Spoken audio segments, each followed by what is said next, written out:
আজ কি রান্না করেছি দেখেই বোঝা যায় না। আজ রান্না করেছি আমি চিংড়ি মাছ দিয়ে থোড়। কি দারুণ হয়েছে দেখুন। একদম একটু হলেই বাড়ির সবাই মিলে আনন্দ করে ভাত খাওয়া হয়ে যাবে। দেখুন কি দারুণ দেখতে হয়েছে। আর থোড় রান্না করেছি তো কেউ বুঝতেই পারবেন না। নমস্কার বন্ধুরা, চলে এসেছি পারুল কিচেন উইথ ভিলেজ ফুডে। সকল বন্ধুকে জানাই স্বাগত। বন্ধুরা, প্রত্যেক দিনের মতন আজও একটা রেসিপি নিয়ে আপনাদের সামনে শেয়ার করতে চলে এসেছি। আজকের রেসিপি বন্ধুরা, রান্না করব থোড় দিয়ে আর চিংড়ি মাছ দিয়ে রান্না করব। পুকুরের চিংড়ি নিয়েছি এখানে, এই দেখুন পুকুরের ছোট ছোট ডিশি চিংড়ি, আর সাথে রয়েছে থোড়।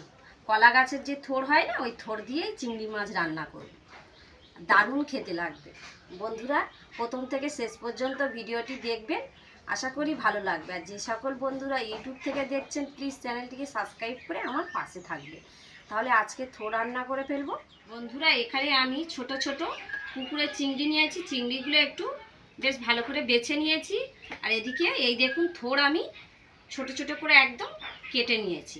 আর সাথে আমি দুটো আলুও ছোট ছোট করে কেটে নিয়েছি। এই দেখুন আলুগুলো ঠিক এই রকমই ছোট ছোট করে থোড় সঙ্গে রান্না করলে ভালো লাগবে, সেই জন্য আমি কেটে নিয়েছি। আর আমি কাটাটা আপনাদের আর দেখাইনি। তাহলে এখন আমি একটু মশলা করে নেব, তারপর উনানে চলে যাব।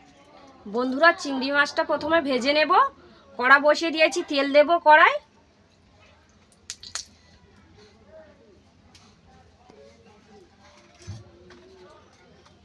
চিংড়ি মাছ দিয়ে দেব।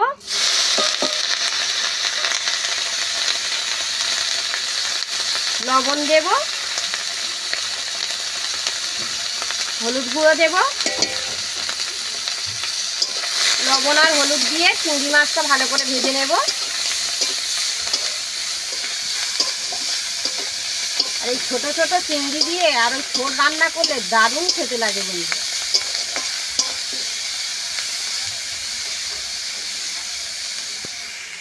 বন্ধুরা, চিংড়ি মাছ আমার ভাজা হয়ে গেছে। আর এই দেখুন ভেজে নিয়েছি। এখন আমি নামিয়ে নেব।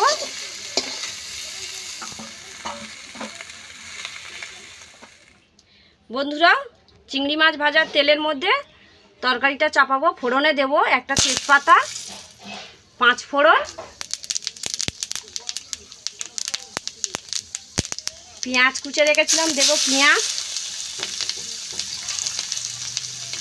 কাঁচা লঙ্কা কুচি,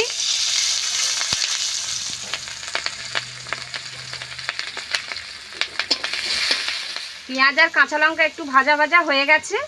কেটে রাখা আলুগুলো দিয়ে দেব।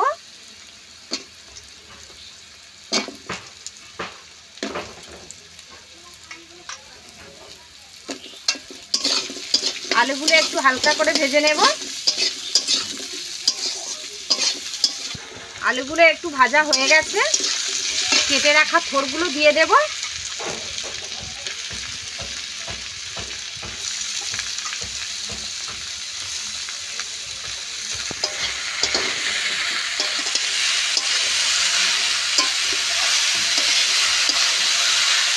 আলু আর থোড় বেশ ভালো করে কষে নেব।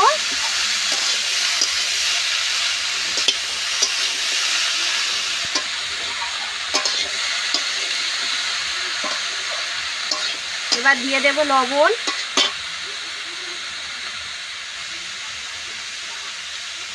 1 চামচ লবণ দেব। লবণ দিয়ে আবার একটু ভালো করে কষবো। লবণ দিয়ে বেশ ভালো করে কষে নিয়েছি। হলুদ গুঁড়ো দিয়ে দেব,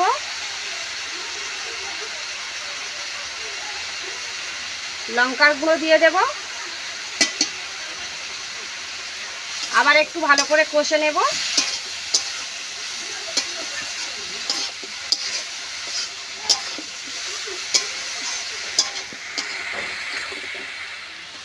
বন্ধুরা, আজকের আমি থোড় রান্না করব সর্ষে বাটা দিয়ে।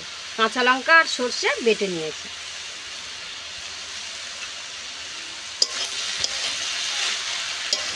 আবার একটু এই সর্ষে বাটা দিয়ে কষে নেব। এই থোড় রান্না করতে গেলে বেশ ভালো করে ভাজাতে হয়।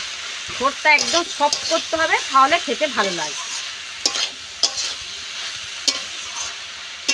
এবার আমি 20 থেকে 25 মিনিট ঢাকা দিয়ে রেখে দেব।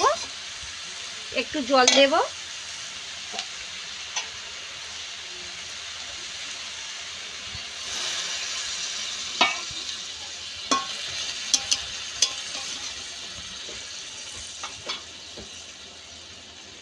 আমি 20-25 মিনিট ঢাকা দিয়ে রেখে দেব। বন্ধুরা ঢাকাটা খুলে দেখব।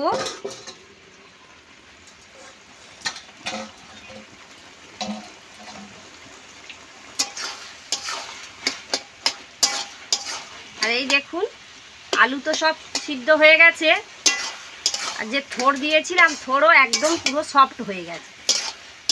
এখন ভেজে রাখা চিংড়ি মাছ দিয়ে দেব।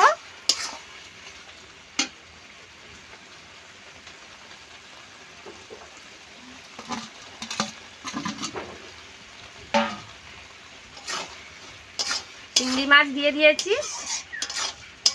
একটু চিনি দেব। থোড় রান্না করতে গেলে একটু চিনি দিলে খেতে ভালো লাগবে।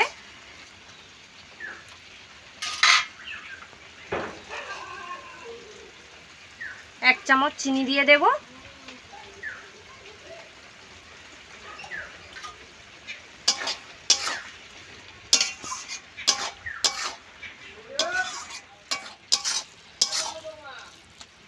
বন্ধুরা এই যে একটু জল জল ভাব রয়েছে, এগুলো একদম শুকিয়ে নিতে হবে। আর একটু হবে তারপর নামাবো। একটু শুকনো ভাব হলে তারপর নামিয়ে নেব। বন্ধুরা থোড় রান্না হয়ে গেছে, আর কতটা সফট কি দারুণ হয়েছে। এবার নামিয়ে নেব। উপর দিয়ে একটু গরম মশলার গুঁড়ো ছড়িয়ে দেব।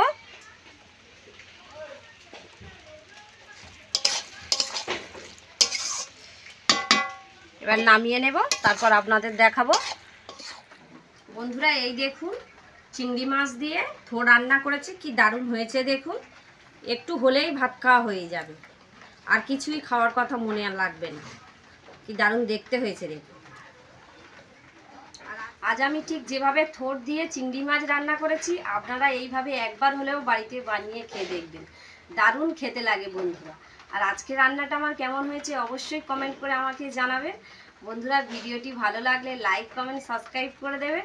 পাশের বেল আইকনটি ক্লিক করে রাখবেন, সবার আগে আমার ভিডিও যেন আপনাদের কাছে পৌঁছে যেতে পারে। সবাই ভালো থাকবেন, সুস্থ থাকবেন। চলে আসবো আবার নতুন ভিডিও নিয়ে আপনাদের সামনে। নমস্কার।